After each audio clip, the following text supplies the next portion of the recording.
My husband abandoned our family, and I didn't hear from him again until he landed himself in jail. And after receiving dozens of threats, I bailed him out. In return, he ruined my life. I thought being a single mom would suck until I fell in love with my son. When my son was just 5, his dad abandoned us. I woke up one day and he was just gone. No text, no call, no conversation. Luckily, he was a deadbeat, so the difference between his presence and his absence was actually close to zero. I was still the sole earner of the household. My main concern was my son. He was one of those kids who thought his dad was some undefeatable superhero. Plus, growing up, I had a lot of friends who were part of single-parent families. And, well, most of them turned out really funky, if you catch my drift. But it really seemed like my son was different. When I told him his dad left to go to work for Santa Claus, he nodded and said, "That's okay, Mommy. I know with you I can do anything anyway." My heart melted, and I knew I had given birth to an angel. From then on, me and my son became best friends. One time, for his 7th birthday, I couldn't afford to host a birthday party for him. So instead, he hosted his own. He invited everyone from his class to the park, and one of his friends brought a cake. After he blew out the candles, he pulled me aside and asked, "Mommy, do you feel sad?" "No, honey. Why do you ask that?" He scrunched up his face like he was thinking super hard and said, "Because we didn't do anything for your birthday, and all these people are here for mine." I just lifted him up and twirled him around. I assured him it was his day,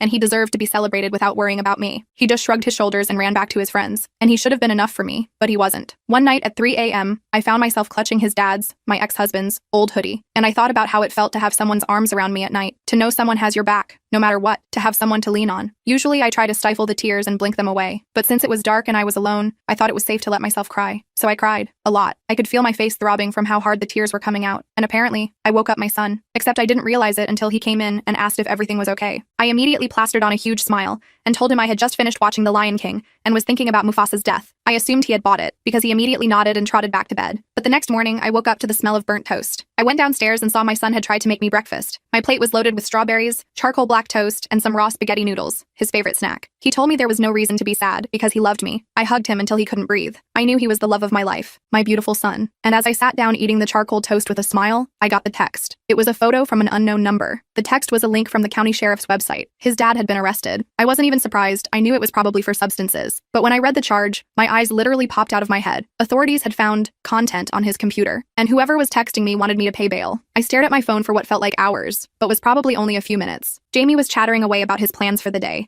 completely oblivious to the bomb that had just exploded in my world. The text was from an unknown number, but it had to be someone who knew Mark and me. I couldn't wrap my head around what I was reading. My stomach churned and I nearly vomited right there at the kitchen table. My first instinct was to block the number and pretend I never saw it. Mark was out of our lives, and he deserved to rot in jail for what he'd done. I deleted the text and tried to focus on Jamie, who was now explaining the intricate rules of a game he'd invented. Jamie had always been creative like that. He could literally turn a pile of rocks and some sticks into an entire imaginary world, with complicated social structures and everything. His teacher even mentioned it during our last parent-teacher conference, saying he had an extraordinary imagination. An hour later, another text came through. "This is Richard, Mark's friend. He needs 15